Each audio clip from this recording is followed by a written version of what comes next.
conseil woon naa ko loolu ci plateau. en 2024 ba ñuy doog a jël nguur gi man bu doon man la damay jéem a dem nekk président assemblée nationale jàng wut carnet d'adresse. wut taxaw et cetera contrôler l'action du gouvernement. orienter et cetera et cetera. bàyyi un sénégalais bu nga xam ni même bu bokkul du bokk ci ay partis politiques yi wala ay APR wala yooyu mais il y a d'autres sénégalais qui ne sont pas dans des partis politiques. et qui valablement peuvent jouer ce rôle. kooku nekk premier ministre diriger affaire bi lu baax nga ànd ci lu bon nga taxaw nekk sentinelle.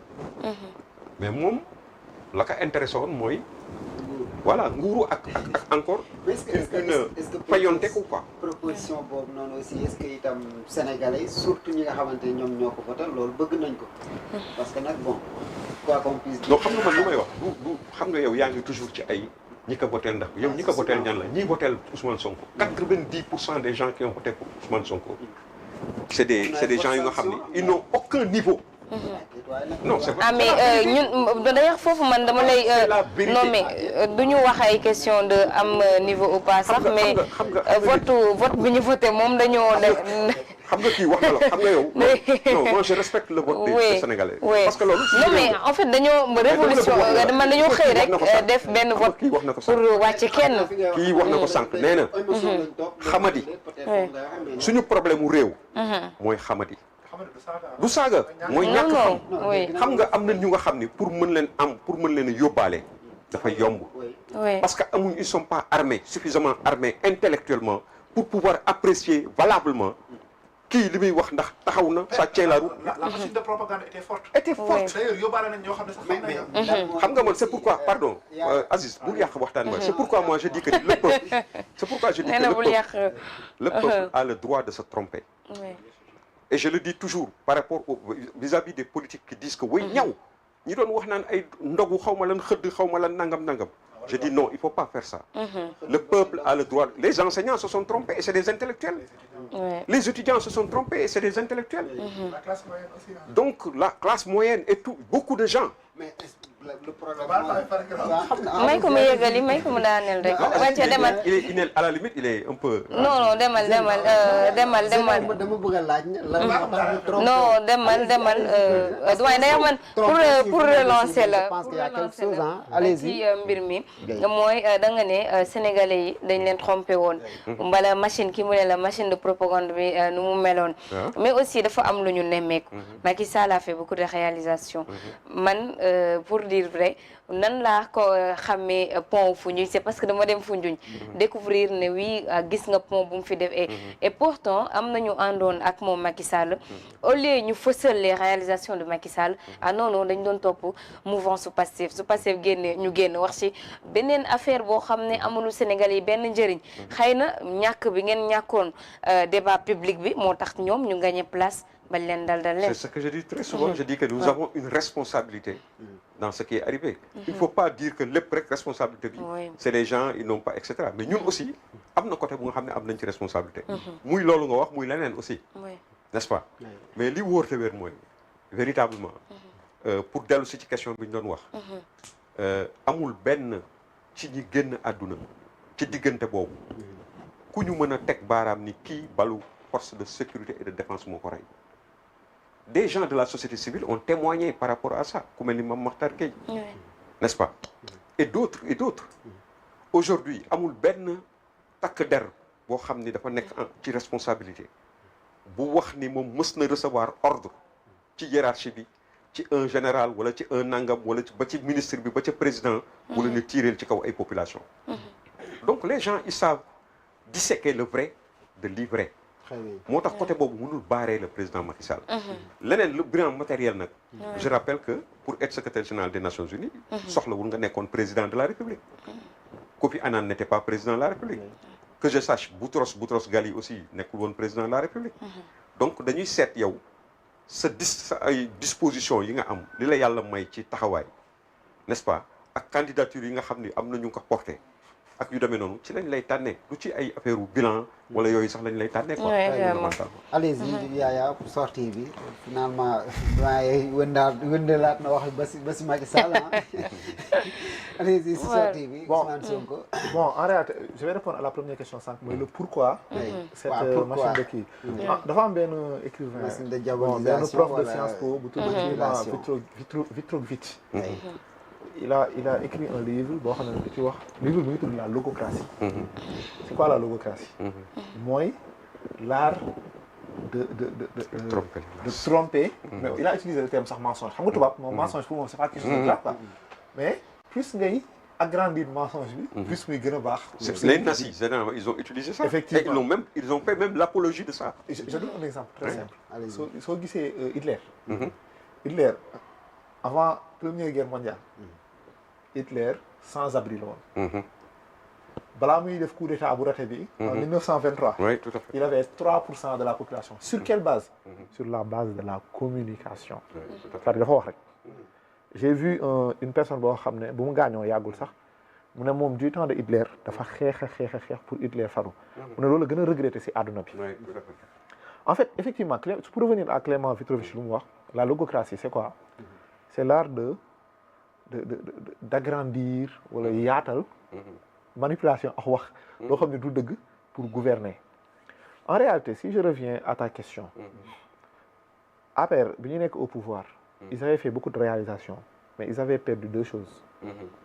Ils n'étaient pas préparés sur la communication dans les réseaux sociaux et ça Ousmane Sonko a eu l'intelligence, l'ingéniosité de l'utiliser, quoi qu'on puisse dire.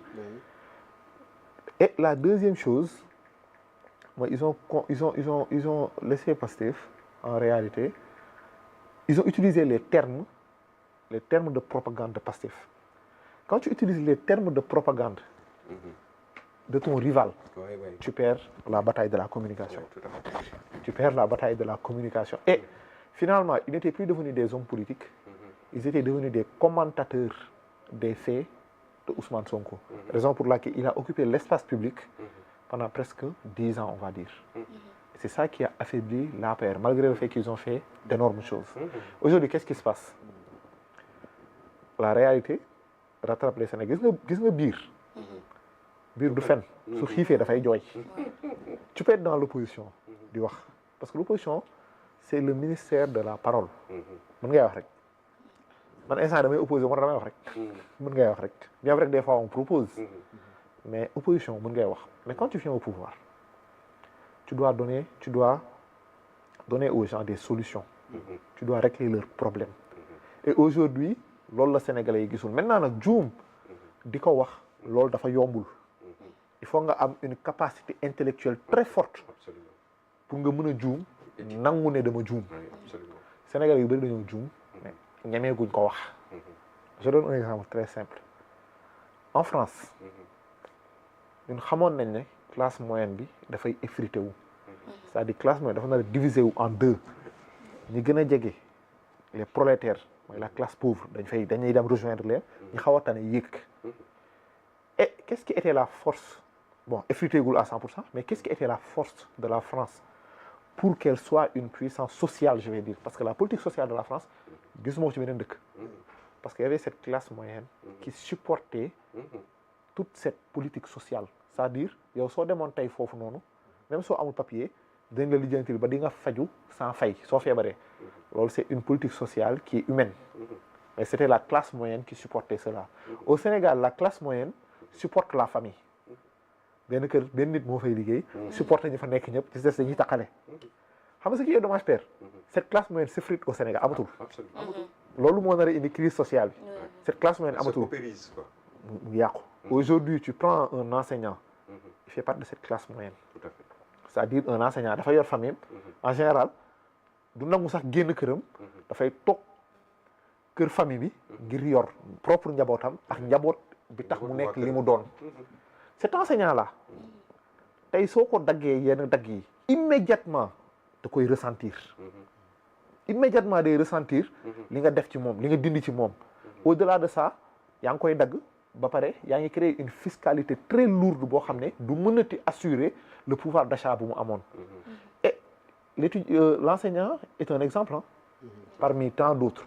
Parce que ñi ci des ci la classe moyenne mooy cette petite et moyenne entreprise et tout ça waaw ñooñu tey aujourd'hui ñu si bëri père ñu ngi tëj seen entreprise je parle même pas de l'administration mais ñu si bëri aujourd'hui avec cette politique fiscale qui est très très dure ñu bëri ñu ngi tukki ñu ngi dem Côte d'Ivoire ñu ngi dem Togo ñu ngi dem ci dëkk yooyu noonu parce que y a une stabilité économique une stabilité sociale et tout ça et bien assaini pour que ñu mën a développer seen politique ñooñu tey suñu demee ñu si des dañuy mujj nekk dans le chômage te des entreprises ne se créent pas maintenant ce qui est dommage mooy face à ces urgences face à cette réalité aujourd'hui aussi bien le président que le premier ministre ñoom ñaar ñëpp benn objectif la ñu am mooy nekk président en 2029 véritablement c'est dommage et un homme d'État il ne se concentre pas aux prochaines élections ce qui l'intéresse aujourd'hui lu leen waroon intéressé mooy comment faire pour que l'homme du quotidien aujourd'hui ces problèmes mu mun a am un espoir pour génn parce que l'espoir fait vivre mais ce qui est dommage au Sénégal mais au Sénégal les gens ne rêvent plus les gens n'ont plus cet espoir là de génn si je donne un exemple jëlal le BRT le matin les yeux des gens sont fixés vers leurs pensées c'est-à-dire les gens aujourd'hui amatuñu ce visage souriant radieux Sénégal parce que amatuñu espoir te da nga doon gis ku yeewu dugg ville génnaat indiaale dépense mënatoo ko donc aujourd'hui l'objectif ministre bien vrai qu'il ne détermine aucune politique de la nation mais son objectif aujourd'hui lu mu waroon nekk mooy comment faire pour redonner de l'espoir du sourire aux Sénégalais mais ce qui est dommage mooy hier dans son discours tout portait sur le bicéphalisme qui existe entre moom ak le président de la République ce bicéphalisme de nom parce que nous qui connaissons la constitution sénégalaise xam nañ ne